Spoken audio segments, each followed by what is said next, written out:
Hey, Shalom, Makim Shalom. First and foremost, as always, I'm going to give all praise, honor, and glory to Yahweh, Bahasham Yahweh Shai, Bahasham Rakakodash. I would like to give double honors to the apostles and the elders of Great Millstone that taught us this truth.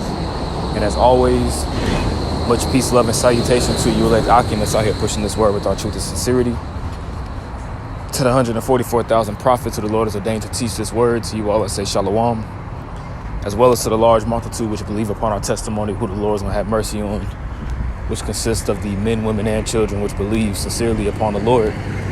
To you all, I say Shalom as well, and Yahweh, Ba'ashem Yahweh Shai, Ba'ashem Achakodash, Ba'akathum to you all. All right, I'm the brother Tazamah from the Great Millstone Dallas camp, and I'm just coming back with another lesson. And Lord willing, it's going to be edifying to the flock of Yahweh, Ba'ashem Yahweh Shai. So today's lesson is going to be entitled "Shaking the Dust from Under Your Feet." All right, shaking the dust from under your feet, and this is actually a ancient custom that was practiced by our people over in the Near East. All right, so whenever you hear Yahweh Shai mentioning shaking the dust from your feet, all right, it was actually a custom we practiced, which had a symbolic meaning behind it. All right. And, spiritually, we're actually shaking the dust. We're actually shaking the dust from our feet with this place. Okay, whenever we're out there on the highways and byways teaching, all right, going through the prophecies and explaining, what's getting ready to come. All right, with the destruction of Esau Edom's kingdom and the building up of Yahweh Shai's kingdom. All right, it's like a ball of gnats. It's just like in front of me. It's crazy, man. Anyways. It's an ancient custom, right? So I took a picture of the custom, and this is from my Biblical Manners and Customs book I have by James M. Freeman. So if brothers want to go get it, it's a good book to kind of get sharp on the ancient customs that's mentioned in the scriptures that gives you a broader understanding. So I want to read the custom here and then get a couple precepts. All right, so it says heathen dust, and this is from Matthew. I want to say this is from Matthew. Salakia. I dropped my phone, man. Salakia, there's a spider on my phone. This is from Matthew chapter 10. I want to say verse 14. Let me just verify real quick that this is Matthew 10 and 14. All right, Matthew chapter 10. This is verse 14. Yeah, kind of. So I'm going to actually read the verse here first. Okay. Let's start up at verse 11. It says, and into whatsoever city or town ye shall enter, inquire who in it is worthy, and there abide till you go thence. And this is whenever Yahweh Shai was commissioning, all right, the disciples to go out there and teach. They went by twos. So he was saying, like, we know whenever you go to the city, inquire who's a worthy person, and stay and be with that person until you leave again, right? And when you come into an house, salute it. Yahweh Ba'ashem Yahshua Barakatah. That's what we do to each other. We salute one another whenever we see each other. And if the house be worthy, let your peace come upon it. But if it not be worthy, let your peace return to you. Take back the blessing, right? And whosoever shall not receive you, nor hear your words, you see that, nor hear your words, right? When ye depart out of that city, that house or city, shake off the dust of your feet. Okay, now let's read it in the NLT. If any household or town refuses to welcome you or listen to your message, which that's a majority, that's a majority of these people, they refuse the message of Yahweh Ba'ashem Yahweh Shai. They reject his word, they reject his men, which are us, that go out and teach it. It says shake its dust from your feet as you leave, which was an ancient custom, which I have pulled up here. Okay, so now let's go ahead and read the custom here. So it says heathen dust. Okay, and you see the verse there. It says the schools of the scribes taught that the dust of heathen lands was defiling. Okay, because you got to remember, how did the ancient scribes and Pharisees look at the Israelite foreigners? They looked at them as Gentiles or as different heathen nations, right? So the dust from them lands was considered to be, as they said, as they would say, like a heathen dust, right? It says, they therefore objected. Slack, hold on one quick second. It's a lot of mud over here, unfortunately. All right? Salakia. It says, they therefore objected even to bringing plants or herbs from heathen countries, least some of the dust should come with them. So it got to the point where any kind of things that will come from a heathen nation, they would reject it. You know, whether it would be plants or herbs, if it had the dust from that land on there, they wouldn't even take it in, right? All right, continuing on. It says some of the rabbins permitted this, provided no dust was brought with the plants. They give this gloss to the rule.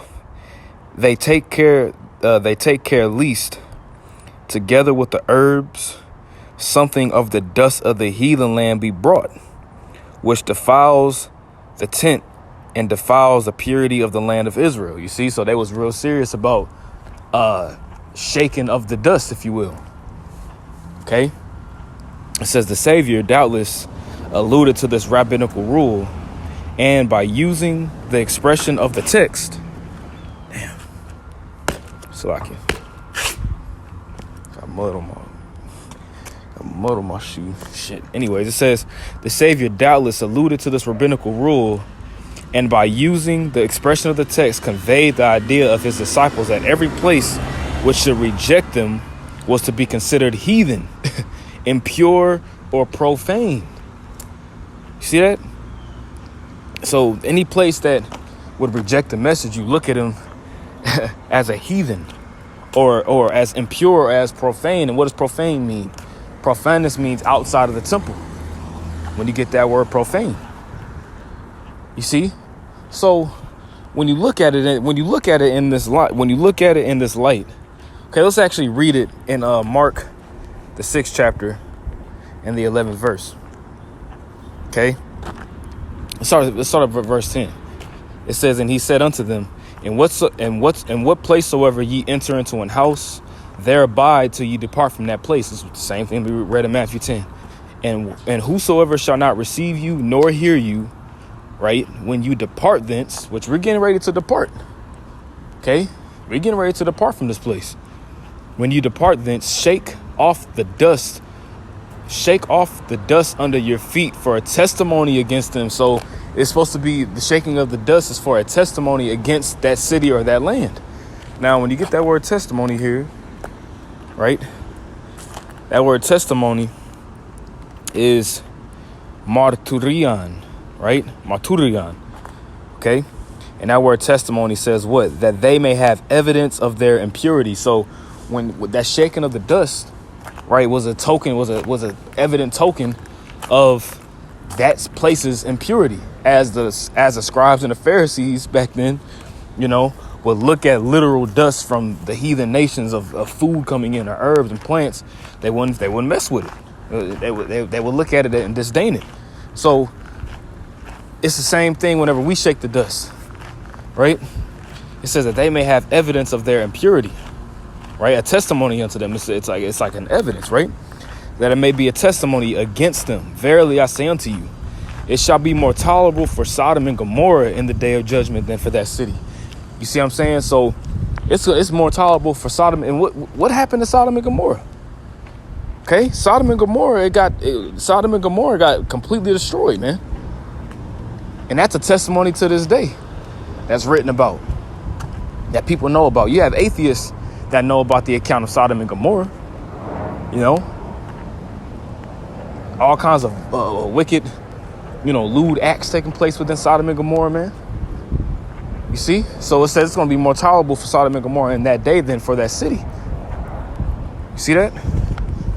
Okay, this is Acts chapter 13, verse, point is in verse 51. I started at verse 49. It says, "And the word of the Lord was published throughout all the region. But the Jews stirred up the devout and honorable women and the chief men of the city, which are Israelites, and raised persecution against Paul and Barnabas, and expelled them out of their coast." So when they was teaching Yahushua, you had those Jews, those wicked scribes and Pharisees, who rejected the message of Yahushua and began to stir up All right, the people of the area, as we read here in the NLT. Then the Jews stirred up the influential religious women and the leaders of the city, right? And they incited a mob against Paul and Barnabas and ran them out of town, right? They were on the move because they was being persecuted, right? Let's look at verse 51. But they shook off the dust of their feet against them and came into Iconium, right? When you read it in the NLT, so they shook the dust from their feet as a sign of rejection and went to the town of Iconium. So they shook the dust. Pretty much, they rejected the word, so they shook the dust, man, as a sign against them. Okay, you want to reject the word? Well, we're going to shake the dust on you, man. We're going to have to dust you off, man. Because, hey, you reject the word, it'll be more, like we read earlier, it's going to be more tolerable for Sodom and Gomorrah in the day of judgment than for that city and for these people, man. And these people, man, that reject the word, that reject Yahweh B'Shem Yahushua, the message that the Lord has given unto us to speak, man, they're gonna have a harsh judgment, man. It's gonna be a very extremely harsh judgment. Okay. Acts chapter 18, verse 5. It says, and when Silas and Timotheus were come from Macedonia, Paul was pressed in the spirit and testified to the Jews that Yahushua was the Messiah. And when they opposed themselves, right, and blasphemed, he shook his raiment. He grabbed his raiment, started shaking it, and said unto them, your blood be upon your own head. You see, and that's the message. Whenever we go out there and preach, like it tells you in Ezekiel, the 3rd chapter, we're washing the blood off our hands.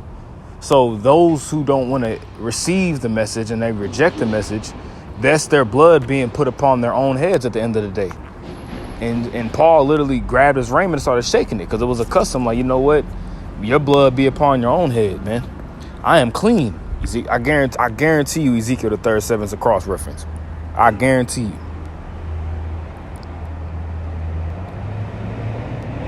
Yep.